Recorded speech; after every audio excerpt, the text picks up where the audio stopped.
Great to have you with us on Primetime Business News. Now, Finance Minister Pravin Gordhan says the timing of Moody's rating review of South Africa was slightly unexpected, but he's called it an opportunity to demonstrate South Africa's resilience.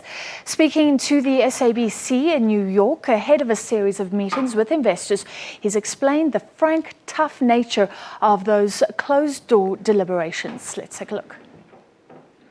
Minister Pravin Gordhan, welcome to New York. What was your reaction? I mean, I know you knew about the Moody's announcement before you left London. What was your reaction to this announcement, given the timing so soon after your budget speech that really seeks to address many of the issues they will be looking at in this review?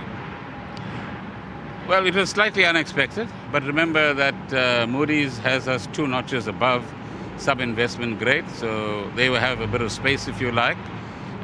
What the review is about, however, is that they will come to South Africa, they will meet government, they will meet trade unions, they will meet business, they will meet academics and others in order to collect enough information to decide whether they should leave us where we are or whether they should downgrade us by 1 or 2 notches depending on their assessment.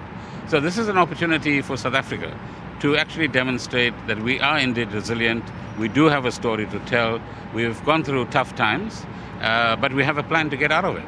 So your optimism since your budget speech continues, and yet there are those detractors. There are people in certain quarters that say junk status is inevitable. How do you respond to that argument? Oh, it's very simple. People like us, and there are many in the country, want optimism and they want hope.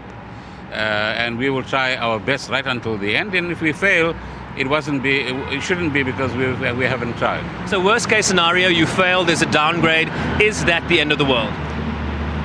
But that's not really the issue. The issue is to persuade the world, as Labour, business and government and other constituencies, that we're not an unstable country overall, that we have many good things going for us, that we have some world-class features. We're the best organized and most sophisticated economy on the African continent, notwithstanding the fact that we might be number 2 in size at the moment.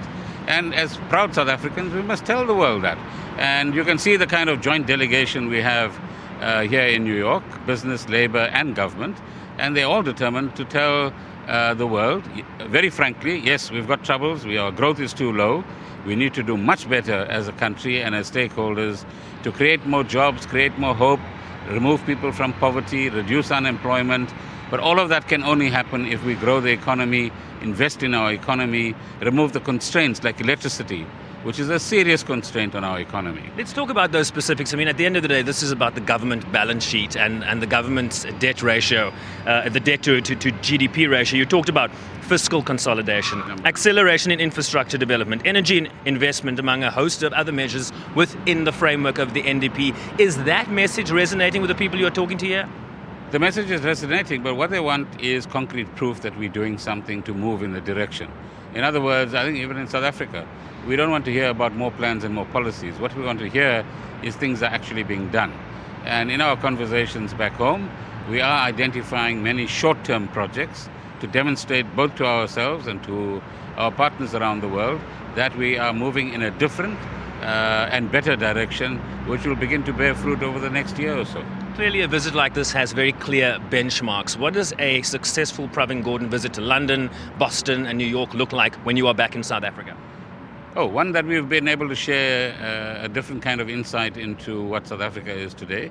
Secondly, to demonstrate to the people we meet that we are a very determined group of people to do better than we are doing at the moment. Thirdly, to earn their confidence that we can deliver on what we've been actually talking about.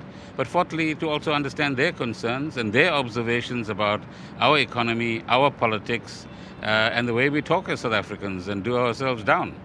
Moody's, in their note, spoke about the negative outlook which they placed South Africa on in December. They say there's been a deterioration since then. They talk about 0.5% growth this year, which really won't do anything to dent unemployment and really help us achieve inclusive growth. Minister, can you tell us, have we reached the bottom? It's hard to say, but let's look at the top. That's far more important. And let's put into practice the things that we said we would do. So, remove policy uncertainty. The President convened a meeting of the Investment Committee in Cabinet last Friday. And there's a list of issues like the minerals bill, the uncertainty around maybe water licenses being issued, the bureaucracy and red tape in government. Now, all of those things are doable things within our ability. Let's do those things, remove the uncertainty, remove the red tape, invite investment both from South Africans and from foreigners as well, and we would have taken one big step. Secondly, demonstrate that we're willing to deal with some of the problems in our state-owned companies. And that also begins to create confidence that we are stabilizing Eskom. We are willing to allow some level of private sector or other investment funds participation in some of the ventures that we have.